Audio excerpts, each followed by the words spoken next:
Ever heard of sports cars so rare you'd swear they were mythic legends?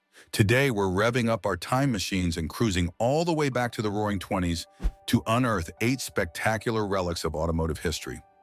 Sit back, relax, and enjoy some easy conversation on 8 extraordinary machines from nearly a century ago, packed with fascinating facts, benefits, drawbacks, and a few surprising controversies along the way. Prepare to be dazzled by machines so scarce you may never have seen them before. The mention of Bugatti automatically conjures up images of sleek, modern hypercars. But the brand's roots stretch back to the early 1900s, and by the mid-1920s, Bugatti had cemented itself as a leading innovator. The Type 35 is arguably the icon of that era. Designed by Ettore Bugatti himself, it redefined what it meant to be a sports car in the 1920s, blending artistry, racing pedigree, and mechanical genius into one shapely frame. Some historians argue the Type 35 might be the single most influential pre-war race car, and even modern-day Bugattis owe more than a passing nod to its DNA. This little beast came equipped with a 2.0-liter, 8-cylinder engine that, depending on the variant, boasted anywhere from 90 to 130 horsepower. That might sound puny by today's standards, but for the 1920s, this was high-octane rocket science. It also featured an advanced for the time crankshaft design and an innovative hollow front axle, which was seen as daring. Lightness was everything to Bugatti, who believed that shedding pounds was the quickest route to increasing speed. The Type 35 weighed in at around 1,500 pounds, which helped it to push top speeds close to 120 mph. That's mighty impressive for an era when some folks thought going faster than 60 mph could cause your face to peel off. One of the Type 35's major benefits was its near-perfect handling. Bugatti built it to dominate racetracks, particularly European Grand Prix events.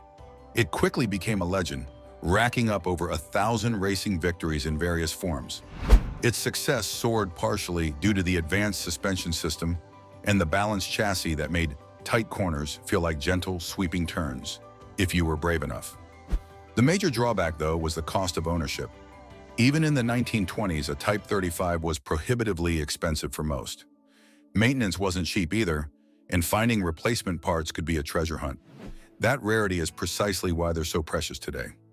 Some enthusiasts love to debate whether the Type 35 was truly the fastest sports car of its time, or if it just benefited from an excellent PR machine and racing success.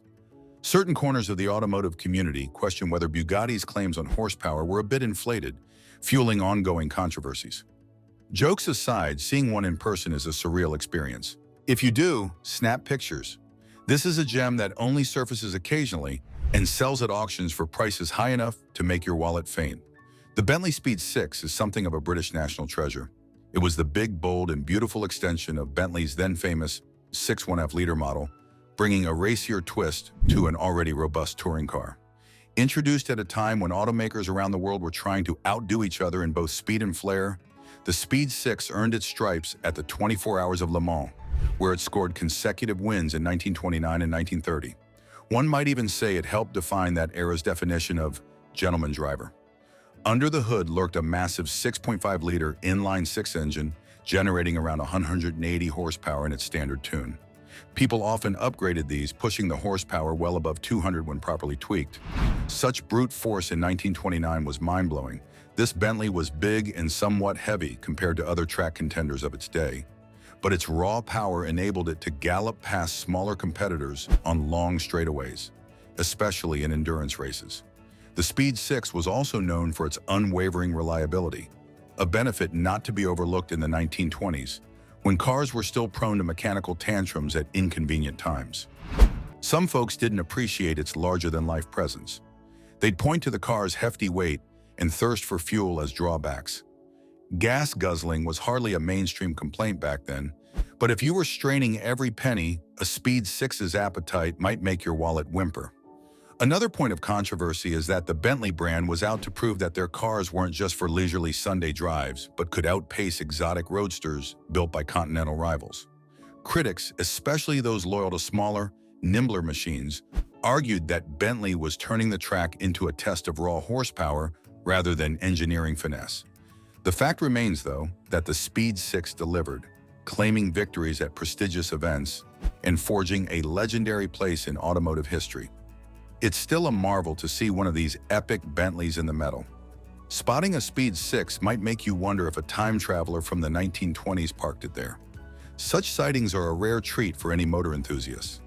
If you ever have the chance to experience its hushed rumble, expect to be transported back to the era of big dreams, big engines, and bigger personalities.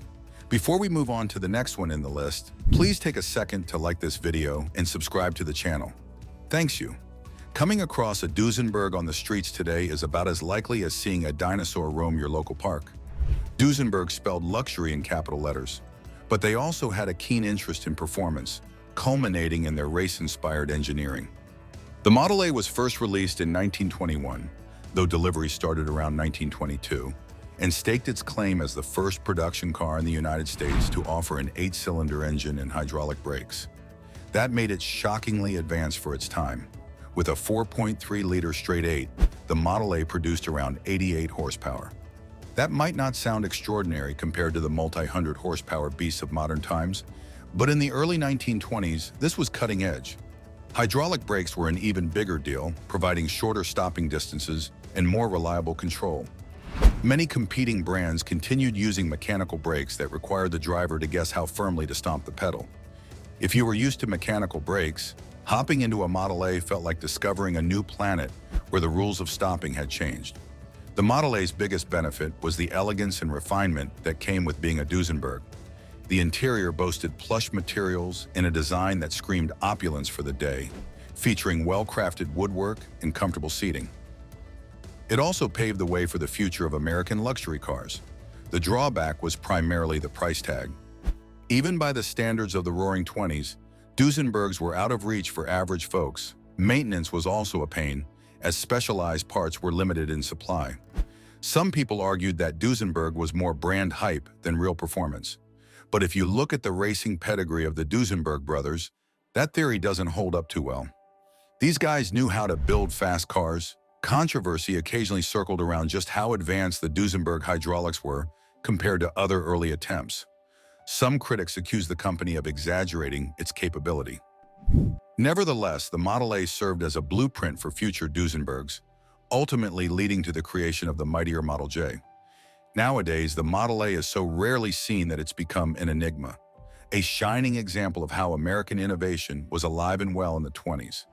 If one zooms by, on the off chance you find yourself in a living history exhibit, give yourself permission to do a double take. Mercedes-Benz might be recognized today for refined luxury sedans, but back in the 1920s, they were just as keen on aggressive performance. The 1927 Mercedes-Benz S, often referred to simply as the Model S, was introduced as a successor to earlier racing roadsters designed by Ferdinand Porsche. Yes, that Porsche. Powered by a supercharged 6.8-liter inline-six engine that delivered a raw 120 horsepower normally and up to 180 horsepower when the supercharger engaged, the Model S effectively turned heads whenever it was unleashed on the track or open road. One of the biggest benefits of the Mercedes-Benz S was its supercharger system, known in-house as the compressor. It was a game-changer, delivering an extra boost of speed at the driver's discretion. Mercedes-Benz capitalized on this to dominate in various motorsports events. The iconic design also featured a low-slung body and a long hood that seemed to stretch for days, giving it an irresistibly sporty stance. It set the stage for future Mercedes-Benz sports cars, establishing design cues that persist even now, albeit in more modern forms. Handling was decent for the era, but the real magic happened when you pressed the accelerator, and that compressor kicked in like a shot of adrenaline. Drawbacks included the relative complexity of the supercharger setup, which could be finicky if not properly maintained. Some found the noise from the compressor borderline ear-splitting. Then there's this issue of its imposing length, which made everyday maneuvering or parking a nerve-wracking adventure, especially if you compare it to nimble roadsters of the time. A dash of controversy stems from how the supercharger was engaged. The system was mechanical and engaged at near full throttle, leading some to claim it wasn't as user-friendly as it could have been. Others countered that this was a race-derived machine, meant to be driven with a lead foot. Despite these quibbles, the 1927 Mercedes-Benz S carved out a niche as one of the most compelling sports cars from that decade. Its scarcity today is partially due to how many were put through the ringer in racing.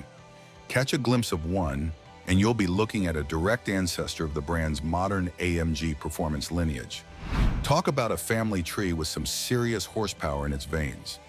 Aston Martin might now be associated with James Bond coolness, but in the 1920s, the company was still building its early reputation on grit, innovation, and a dash of eccentric flair.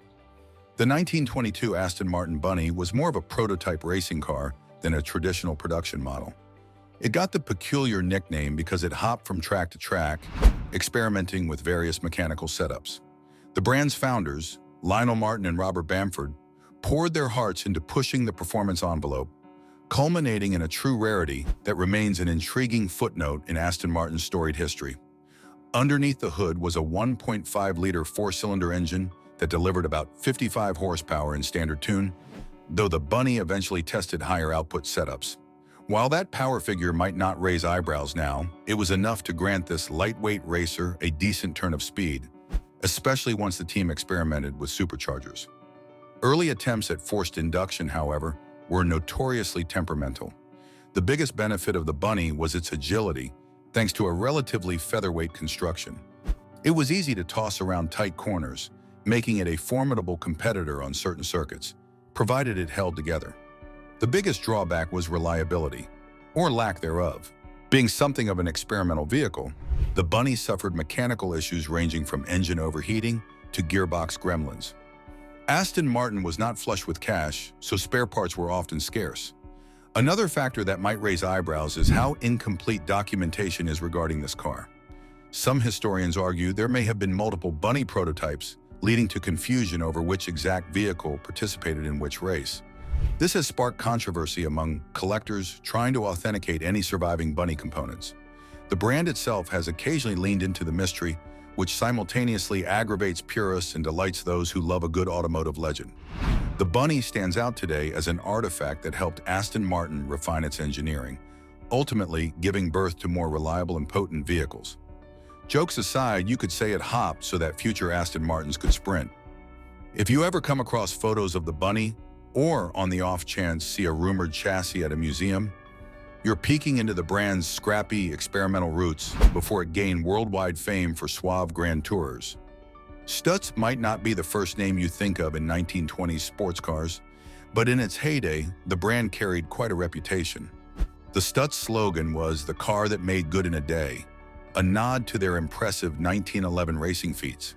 By the late 1920s, Stutz had pivoted toward building upscale machines that combined performance and refinement. The Model M was introduced in 1929, touting a robust straight-eight engine that delivered around 92 horsepower, certainly competitive for its time, though less flashy than some European exotics. Performance was just one side of the equation. The Model M also featured advanced engineering elements like hydraulic brakes and a low-slung chassis that provided better handling compared to some American rivals. This was a car that embraced the notion of sport luxury well before it was commonplace. One of the benefits was an interior that didn't skimp on creature comforts. You got a stylish wooden dashboard, comfortable seating, and a design that merged old-world craftsmanship with a forward-looking edge. Some buyers, especially middle-aged Americans of that era, found the Model M appealing as an everyday gentleman's racer if one had the bankroll to afford it. Critics often pointed to Stutz's high prices and comparatively unknown reputation outside of racing circles as drawbacks. While the brand was big among certain elites, it never achieved the widespread recognition of some European marque or Ford's mass-market Model T. In fact, some historians argue that Stutz was overshadowed by the looming Great Depression, which put a dent in the company's trajectory. That overshadowing eventually turned into a major controversy, with some claiming that if the economic downturn hadn't intervened, Stutz might have become a household name rivaling Cadillac or Packard. We'll never know for sure, but that speculation only adds to the allure of the Model M. Given the financial woes Stutz faced, not many Model M's survived. They were also less likely to be stashed away as collector's items compared to, say, a Duesenberg. Spotting one of these rare beauties today is akin to discovering a piece of hidden treasure. If you're a fan of American automotive history, the Model M stands as a proud, if somewhat forgotten, testament to the spirit of a company that dared to go head-to-head with Europe's finest, and succeeded more often than most people realize. Automotive connoisseurs often describe Hispano as the brand that merged Spanish flair with Swiss precision. The H6 series, introduced shortly after World War I, was famed for its aircraft-inspired engine technology, courtesy of Swiss engineer Marc Burkert. However, the 1924 H6C Tulipwood Special is the one that truly demands your attention. This wasn't just any production model.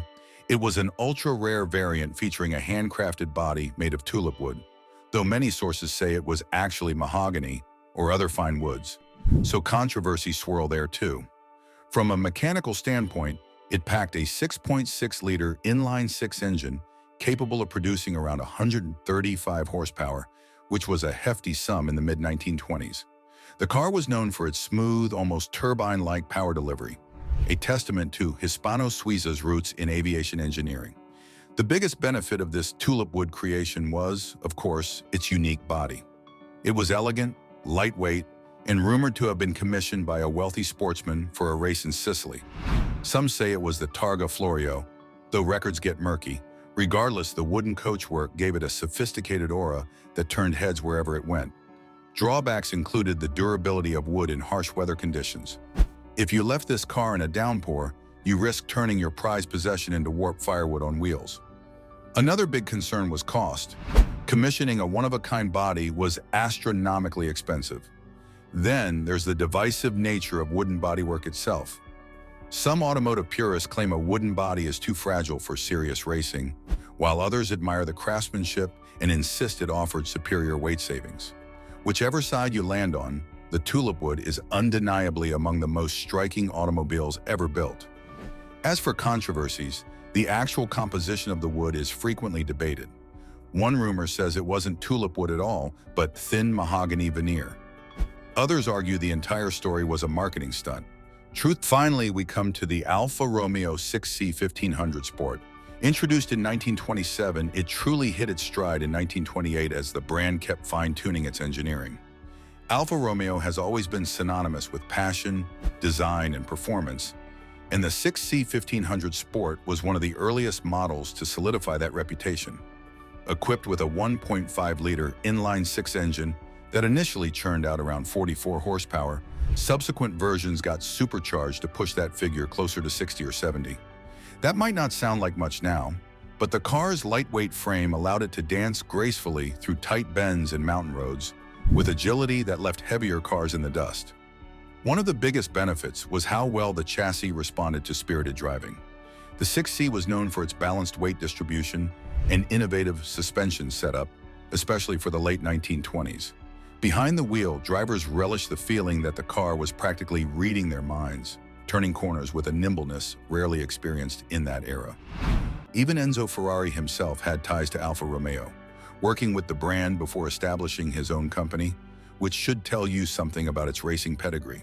Whether on city roads or on a twisty course, the 6C 1500 Sport offered a refined yet exhilarating driving experience.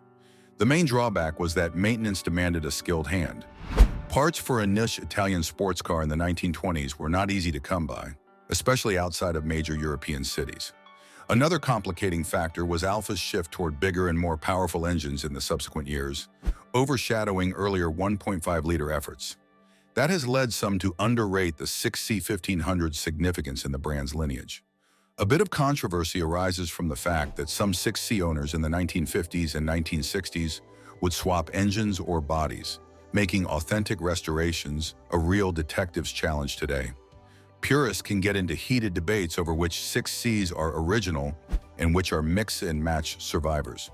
But authenticity controversies aside, the 6C 1500 Sport holds an undeniable charm. If you've seen any of the lucky few that remain on the road or displayed at special events, you'll know why it's such a heart-stealer.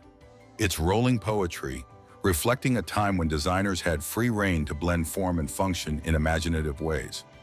Once you've glimpsed that iconic Alfa shield on the front grille of a 6C, there's no going back. You've just been enchanted by the magic of Italian automotive romance. Hope you found this video helpful and maybe even a bit surprising. Jokes aside, if you get a chance to see any of these icons, consider yourself privileged to be in the presence of automotive history. Thanks for cruising through the Roaring Twenties with me and exploring these rare gems. If you've enjoyed the ride and want more fascinating looks at automotive marvels, hit that subscribe button now. See you in the next video.